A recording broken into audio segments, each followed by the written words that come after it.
সাধারণ মানুষ ডিবির নামটা জানে। এবং টাকা পাচারের পথ সহজ করতে নিজেই চালু করেন মানি এক্সচেঞ্জ প্রতিষ্ঠান। সপরিবারে যুক্তরাষ্ট্রের নাগরিকত্বও আছে তার।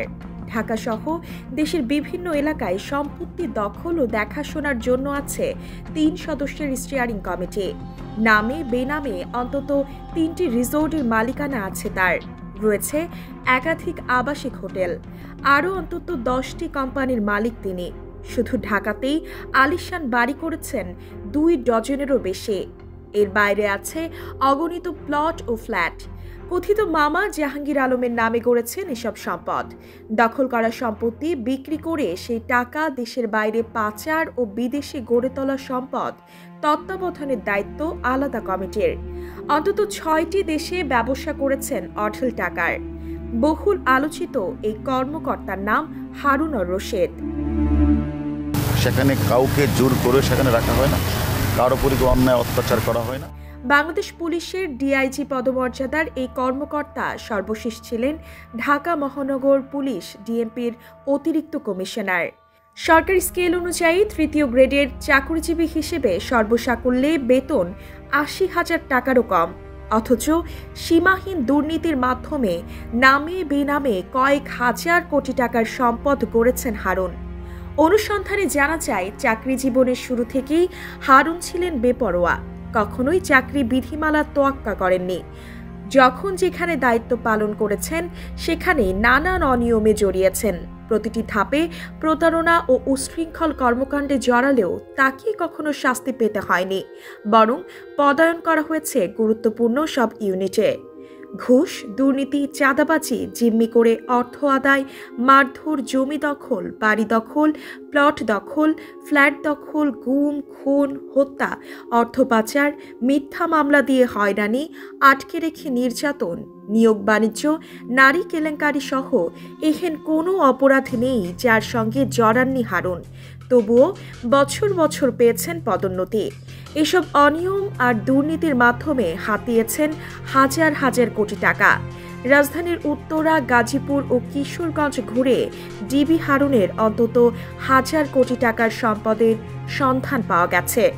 অনুসন্ধানে জানা যায়, ডিএমপির গোয়েন্দা শাখার সাবেক প্রধান হারুনের দেশে থাকা হাজার হাজার কোটি টাকার সাম্রাজ্যের নিয়ন্ত্রক ছিলেন তার কথিত মামা জাহাঙ্গীর হোসেন এবং তার সহযোগী জহির। মূলত মামার মাধ্যমে সব অপকর্ম করতেন হারুন। জায়গা, জমি, ফ্ল্যাট, বাড়ি, রিসোর্ট সব সম্পদেই তার মামা জাহাঙ্গীরের নামে করেছেন।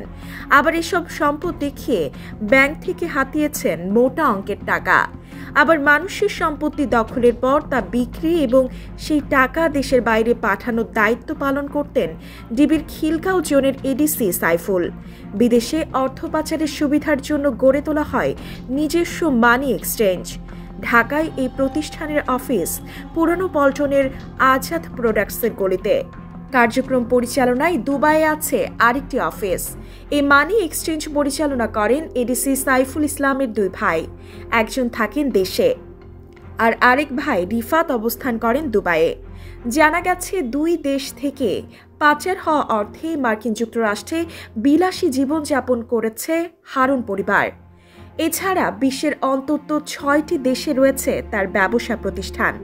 এর মধ্যে সৌদি আরবের জেদ্দায় কথিত মামা জাহাঙ্গীরের এক বন্ধুর মাধ্যমে একটি আবাসিক হোটেলে বিনিয়োগ করেছেন। এছাড়া দুবাইয়ে একটি 5 তারকা হোটেল, এডিসি সাইফুলের ভাই রিফাতের সঙ্গে স্বর্ণ ব্যবসা, নামে বেনামে রয়েছে অসংখ্য সম্পদ। তথ্য বলছে, হারুনের স্ত্রী 2007 সালের দিকে ডিবি ভিসায় আমেরিকায় পাড়ি জমান। এর কিছুদিন পর হারুনও সেখানে যান। হাতে থাকা নথিপত্র বলছে মার্কিন যুক্তরাষ্ট্রের নাগরিকত্বও রয়েছে হারুনের, আছে সে দেশের পাসপোর্টও। তিনি বাংলাদেশের সরকারি পাসপোর্ট ব্যবহার না করে সাধারণ পাসপোর্ট ব্যবহার করেই বিদেশে ভ্রমণ করেন। সূত্র বলছে, যুক্তরাষ্ট্রের নিউ ইয়র্ক অঙ্গরাজ্যের নিউ হাইড পার্ক এলাকায় স্ত্রীর নামে $5 মিলিয়ন একটি বাড়ি কিনেছেন হারুন। ওই সময় হারুনের স্ত্রীর বিপুল অর্থ লেনদেন শনাক্ত করে এর তদন্ত করেছিল এফবিআই। রাজধানীর উত্তরায় হারুনের বহুতল একাধিক বাড়ি, ফ্ল্যাট ও প্লটের তথ্য মিলেছে, যার মধ্যে ৩ নম্বর সেক্টরের ২০ নম্বর রোডে রয়েছে ৬ তলা একটি আলিশান বাড়ি। পার্কলেক ভিউ নামের বাড়িটির হোল্ডিং নম্বর ৩০। এটি গেস্ট হাউস হিসেবে ব্যবহৃত হয়। একই রোডের মাথায় ৮ তলা আরেকটি বাড়ি আছে হারুনের। এই বাড়ির ৪র্থ তলায় সপরিবারে নিয়ে থাকতেন। রাজনৈতিক পট পরিবর্তনের পর থেকে তিনি আর ওই বাড়িতে যাননি। ৩ নম্বর সেক্টরের ৭ নম্বর রোডের হোল্ডিং নম্বর ৫ এ ১০ কাঠা জায়গার উপর একটি ১০ তলা মার্কেট। এটি হারুনের শ্বশুরের নামে করা হয়েছে। ৪ রাস্তার মোড়ে জমিসহ এই ভবনটির আনুমানিক বাজার মূল্য ১০০ কোটি টাকার ওপর। ১২ নম্বর সেক্টরের সোনারগাঁও জনপথ রোডের ২১ নম্বরে ৬ তলা একটি বাড়ি। এই বাড়িটি বন্ধক রেখে শাহজালাল ইসলামী ব্যাংক থেকে ঋণ নেওয়া হয়েছে। ১৩ নম্বর সেক্টরের শাহ মখদুম এভিনিউয়ে ১২ নম্বর প্লটটির মালিক হারুন। এখানে তাজ ফুড কোর্ট সহ কয়েকটি দোকান ভাড়া দেওয়া হয়েছে। একই সেক্টরের সোনারগাঁও জনপথ রোডের ৭৯ নম্বর হোল্ডিংয়ের একটি প্লট জজ মিয়া নামের এক ব্যক্তির কাছে ভাড়া দেওয়া আছে। এছাড়া ৩ নম্বর সেক্টরে ১৫ নম্বর রোডের ২৩ নম্বর হোল্ডিংয়ে ১৪ তলা বাণিজ্যিক ভবন, ১৩ নম্বর সেক্টরে ৩ নম্বর রোডের ৪৯ নম্বর বাড়িতে ৬ তলা ভবন, ৩ নম্বর সেক্টরের ৯ নম্বর রোডের ১ নম্বর হোল্ডিংয়ে ৭ কাঠার বাণিজ্যিক প্লট, ১০ নম্বর সেক্টরের ১১ নম্বর রোডের ৩৯ নম্বর হোল্ডিংয়ে ৫ কাঠার একটি প্লট এবং ৫ নম্বর সেক্টরে ৬ নম্বর রোডে ঢুকতেই প্রথমে ২৯ ও ৩০ নম্বর হোল্ডিংয়ে ১০ কাঠার দুটি প্লট মালিক হারুন। শেষ দুটি প্লটের মধ্যে একটিতে টিন শেড ঘর বানিয়ে ভাড়া দেওয়া এবং অন্যটি গোডাউন।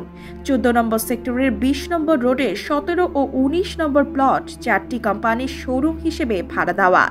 ১০ নম্বর সেক্টরের ১২ নম্বর রোডের ৪ নম্বর বাড়ির ৫ তলায় কথিত মামা জাহাঙ্গীরের অফিস।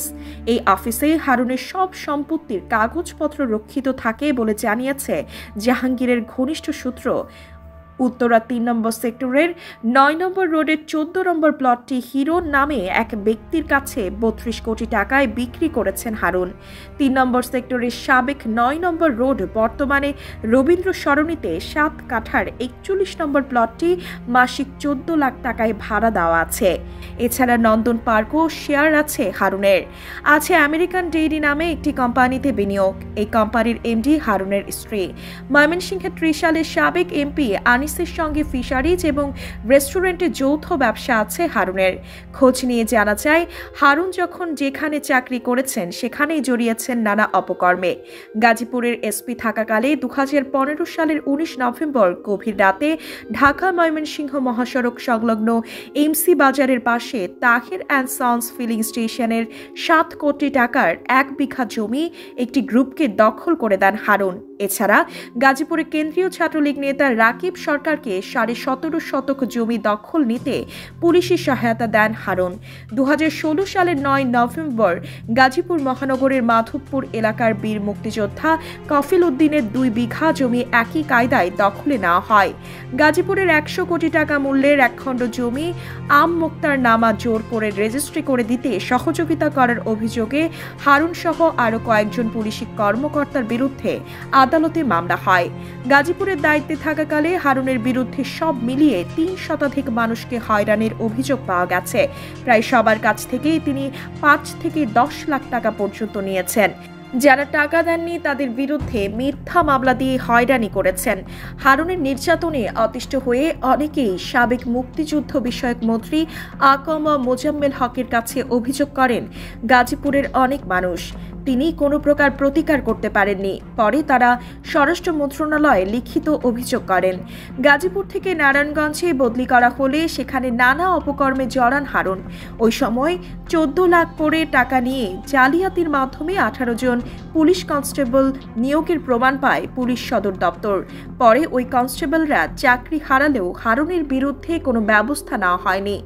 ওই সময় বেশ কয়েকজন শিল্পপতিকে তুলে নিয়ে সাজানো মামলায় গ্রেফতার দেখানো এবং ভয়ভীতি দেখিয়ে টাকা আদায়ের অভিযোগ ছিল হারুনের বিরুদ্ধে।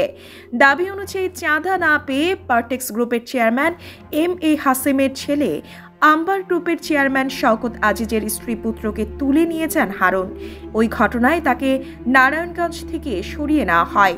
পাওনা 3,80,00,000 টাকা চাইতে গিয়ে হারুনের রোষানলে পড়েন উত্তরার জাতীয় পার্টি নেতা আলমগীর কবির। জাহাঙ্গীরের মাধ্যমে হারুনের দখল করা 3টি প্লটে মাটি ভরাট করে স্থাপনা নির্মাণ করেন আলমগীর কবির। এই কাজের জন্য 40 লাখ টাকা পরিশোধ করলেও 3,80,00,000 টাকা বাকি রয়ে যায়। সেই টাকা চাইতে যাওয়ায় ডিবি দিয়ে আলমগীর কবির সহ তার 3 সহযোগীকে তুলে নিয়ে যান হারুন। 5 দিন ডিবি অফিসে আটকে রেখে চালানো হয় অমানসিক নির্যাতন। এরপর কোনো টাকা পাবে না মর্মে লিখিত দেওয়ার পর আলমগীর কবির ও তার সহযোগীদের চাঁদাবাজির মামলায় আদালতে পাঠানো হয়। যোগাযোগ করা হলে হারুনের দখল প্রক্রিয়ায় বর্ণনা দিয়ে আলমগীর কবির বলেন, 3 নম্বর সেক্টরের 9 নম্বর রোডের 14 নম্বর বাসায় দীর্ঘদিন সস্ত্রীক বসবাস করতেন 75 বছর বয়সী এনায়েতুল্লাহ খোরাসানি। একদিন সকালে হারুন নিজে গাড়ি নিয়ে এসে ওই প্লটটি দখল করেন। ওই সময় আমরা সঙ্গে ছিলাম। বয়স্ক স্বামী স্ত্রীকে মালপত্র সহ কাভার্ড ভ্যানে তুলে সদরঘাট নিয়ে ফেলে আসা হয়।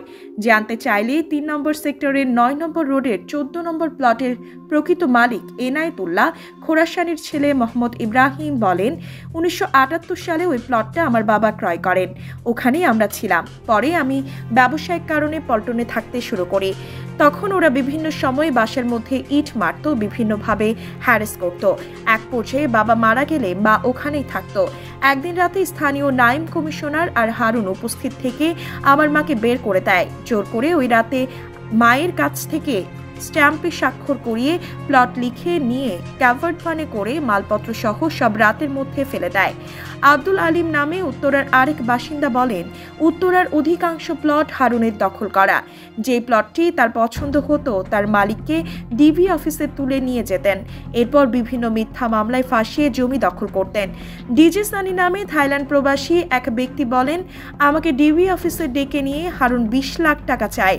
পরে আমি মামলার ভয়ে 10 লাখ টাকা দেই। আমার কাছ থেকে 10 লাখ টাকা নিয়ে আমার বিরুদ্ধে এক নারীকে দিয়ে মিথ্যা মামলা দেওয়ায় সেই মামলায় আমি 21 দিন জেল খেটেছি। এসব অভিযোগের বিষয়ে জানতে পুলিশ কর্মকর্তা হারুন আর রশিদের ব্যক্তিগত নম্বরের টানা কয়েকদিন বারবার ফোন করা হলেও সেটি বন্ধ পাওয়া গেছে।